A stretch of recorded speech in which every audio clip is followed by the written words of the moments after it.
Hey guys, welcome back to my YouTube channel. So guys, KPSC ಇಂದ ಮತ್ತೊಂದು big update release ಆಗಿದೆ regarding document verification ಕುರಿತು. So ಇದು ಯಾವ ಒಂದು ಹುದ್ದೆಗೆ ಡಾಕ್ಯುಮೆಂಟ್ ವೆರಿಫಿಕೇಶನ್ಗೆ ಕಾಲ್ ಫಾರ್ ಮಾಡಿದ್ದಾರೆ, ಅದೇ ರೀತಿ ಈ ಒಂದು ಅಧಿಸೂಚನೆ ಯಾವಾಗ ನಡೆದಿತ್ತು, ಸೊ ಹಾಗೆ 1:3 ಆಯ್ಕೆ ಪಟ್ಟಿ ಕೂಡ ಬಿಡುಗಡೆ ಮಾಡಿದ್ರು. ಸೊ 1:3 ಲಿಸ್ಟ್ ಕೂಡ ಬಿಡುಗಡೆ ಮಾಡಿದ್ರು KPSC ಇಂದ. ಸೊ ಈಗ ಅಂತಿಮವಾಗಿ ಡಾಕ್ಯುಮೆಂಟ್ ವೆರಿಫಿಕೇಶನ್ಗೆ ಕರೆದಿದ್ದಾರೆ. ಸೊ ಪ್ರತಿಯೊಂದನ್ನ ಡೀಟೇಲ್ ಆಗಿ ಈ ಒಂದು ವಿಡಿಯೋದಲ್ಲಿ ತಿಳಿದುಕೊಳ್ಳೋಣ. ಸೊ ಯಾವ ಒಂದು ಹುದ್ದೆ ಆಗಿರುತ್ತೆ, ಸೊ ಅದೇ ರೀತಿ ಎಷ್ಟು ಅಭ್ಯರ್ಥಿಗಳಿಗೆ ಒಂದು ಡಾಕ್ಯುಮೆಂಟ್ ವೆರಿಫಿಕೇಶನ್ಗೆ ಕರೆದಿದ್ದಾರೆ ಅನ್ನೋದ್ರ ಬಗ್ಗೆ ಕೂಡ ಡೀಟೇಲ್ ಆಗಿ ಈ ಒಂದು ವಿಡಿಯೋದಲ್ಲಿ ತಿಳಿದುಕೊಳ್ಳೋಣ. ಬಿಫೋರ್ ದಟ್ ಯಾರೆಲ್ಲ ಇನ್ನು ಚಾನಲ್ನ ಸಬ್ಸ್ಕ್ರೈಬ್ ಮಾಡಿಲ್ಲ, ದಯವಿಟ್ಟು ಚಾನಲ್ನ ಸಬ್ಸ್ಕ್ರೈಬ್ ಮಾಡ್ಕೊಳ್ಳಿ, ಲೈಕ್ ಮಾಡಿ, ಶೇರ್ ಮಾಡಿ, ಹಾಗೆ ಬೆಲ್ ಐಕನ್ ಕೂಡ ಪ್ರೆಸ್ ಮಾಡ್ಕೊಳ್ಳಿ.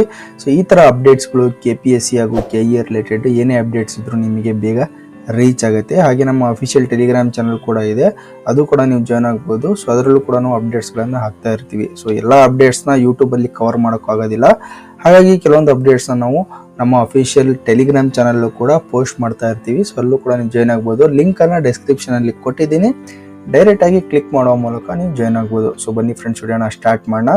ಸೊ ನೋಡಿ ಗೈಸ್, KPSC ಇಂದ ಅಫಿಷಿಯಲ್ ಆಗಿ ಈ ಒಂದು ಪ್ರಕಟಣೆಯನ್ನು ಬಿಡುಗಡೆ ಮಾಡಿರ್ತಾರೆ. ಸೊ ಯಾವ ಒಂದು ಇಲಾಖೆ ಹುದ್ದೆ ಆಗಿರುತ್ತೆ, ಅದೇ ರೀತಿ ಸೊ ಯಾವ ದಿನಾಂಕದಂದು ಒಂದು 1:3 ಏನು ಲಿಸ್ಟ್ ಬಿಟ್ಟಿದ್ದಾರೆ, ಅದ್ರ ಪ್ರಕಾರ ಒಂದು ಡಾಕ್ಯುಮೆಂಟ್ ವೆರಿಫಿಕೇಶನ್ಗೆ ಕರೆದಿದ್ದಾರೆ ಅನ್ನೋದ್ರ ಬಗ್ಗೆ ತಿಳಿದುಕೊಳ್ಳೋಣ. ಸೊ ಫಸ್ಟ್ ಆಫ್ ಆಲ್ ನಿಮಗೆ ಅವರ ಒಂದು ಅಫಿಷಿಯಲ್ ವೆಬ್ಸೈಟಲ್ಲಿ ಏನೊಂದು ಫ್ರಂಟ್ ಪೇಜ್ ಏನಿದೆ, ವಾಟ್ ಈಸ್ ನ್ಯೂ ಅಂತ ಸೊ ಇಲ್ಲೇ ತಿಳಿಸ್ಕೊಡ್ತಾ ಇದ್ದೀನಿ ನೋಡಿ. ದಿನಾಂಕ 15/3/2024 ಆಯೋಗವು ಅಧಿಸೂಚಿಸಿದ ಗ್ರೂಪ್ ಸಿ ವೃಂದದ, ಸೊ ಇದು 15/3/2024 ಒಂದು ಅಧಿಸೂಚನೆ ಆಗಿರುತ್ತೆ.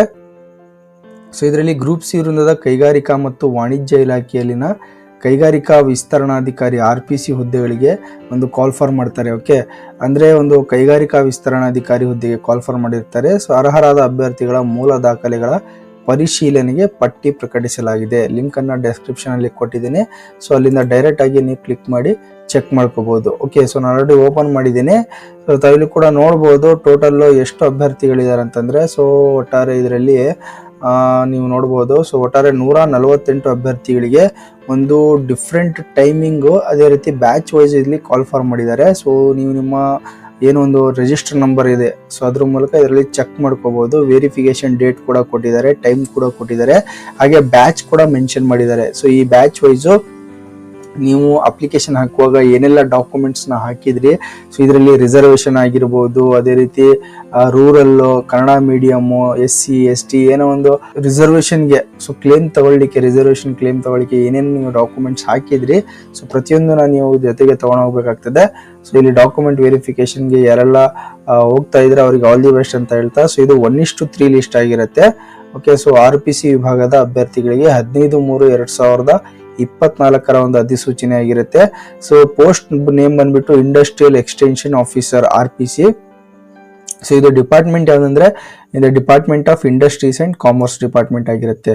ಸೊ ಎಲ್ಲರಿಗೂ ಕಂಗ್ರ್ಯಾಚುಲೇಷನ್ಸ್ ಅಂತ ಹೇಳ್ತಾ, ಸೊ ನಿಮ್ಮ ಒಂದು ಏನು ಡೇಟ್ ವೈಸ್ ಇದೆ ಆ ಡೇಟಿಗೆ ನೀವು ಡಾಕ್ಯುಮೆಂಟ್ ವೆರಿಫಿಕೇಶನ್ಗೆ ಹೋಗಿ. ಸೊ ಆಲ್ಮೋಸ್ಟ್ ಇಲ್ಲಿ ಎಲ್ಲ 19ನೇ ತಾರೀಕಿಗೆ ಡಾಕ್ಯುಮೆಂಟ್ ವೆರಿಫಿಕೇಶನ್ಗೆ ಕರೆದಿದ್ದಾರೆ. ಸೊ ಬಟ್ ಟೈಮಿಂಗ್ಸು ಸ್ವಲ್ಪ ಡಿಫ್ರೆಂಟ್ ಆಗಿದೆ, ಬ್ಯಾಚಸ್ ಮಾಡಿದ್ದಾರೆ. ಓಕೆ, 2:30, ಆಮೇಲೆ 10 ಗಂಟೆಯಿಂದ ಒಂದು ಬ್ಯಾಚ್ ಮಾಡಿದ್ದಾರೆ, 2:30 ಒಂದು ಬ್ಯಾಚ್ ಮಾಡಿದ್ದಾರೆ.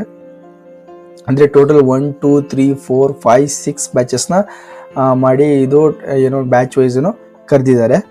ಸೊ ನಿಮ್ಮ ಏನು ರಿಜಿಸ್ಟರ್ ನಂಬರ್ ಏನಿದೆ, ಸೊ ನೀವು ಯಾವ ಒಂದು ಡೇಟ್ ಅಂದರೆ ಎಲ್ಲ ಆಲ್ಮೋಸ್ಟ್ 19ಕ್ಕೆ ಕರೆದಿದ್ದಾರೆ. ಓಕೆ, 19 to 26ಗೆ ಕರೆದಿದ್ದಾರೆ. ಬಟ್ ಟೈಮಿಂಗ್ ಸ್ವಲ್ಪ ಡಿಫ್ರೆಂಟ್ ಇದೆ. ಟೈಮಿಂಗ್ ನೋಡಿಕೊಂಡು, ಬ್ಯಾಚ್ ನೋಡಿಕೊಂಡು ಸೊ ಡಾಕ್ಯುಮೆಂಟ್ ವೆರಿಫಿಕೇಷನ್ಗೆ ವಿಸಿಟ್ ಮಾಡಿ. ಸೊ ಎಲ್ಲರಿಗೂ ಆಲ್ ದಿ ಬೆಸ್ಟ್ ಹೇಳ್ತಾ, ಸೊ ಈ ಒಂದು ವಿಡಿಯೋನ ನಿಮ್ಮ ಫ್ರೆಂಡ್ಸ್ಗಳಿಗೂ ಶೇರ್ ಮಾಡಿ, ಯಾರೆಲ್ಲ ಈ ಒಂದು ಲಿಸ್ಟಲ್ಲಿ ಆಯ್ಕೆಯಾಗಿದ್ದೀರಾ. ಹಾಗೆ ಈ ವಿಡಿಯೋ ಇನ್ಫಾರ್ಮೇಟಿವ್ ಅನಿಸಿದರೆ ದಯವಿಟ್ಟು ಚಾನಲ್ ಲೈಕ್ ಮಾಡಿ, ಶೇರ್ ಮಾಡಿ, ಹಾಗೆ ಸಬ್ಸ್ಕ್ರೈಬ್ ಮಾಡೋದನ್ನು ಮಾತ್ರ ಮರಿಬೇಡಿ. Thank you.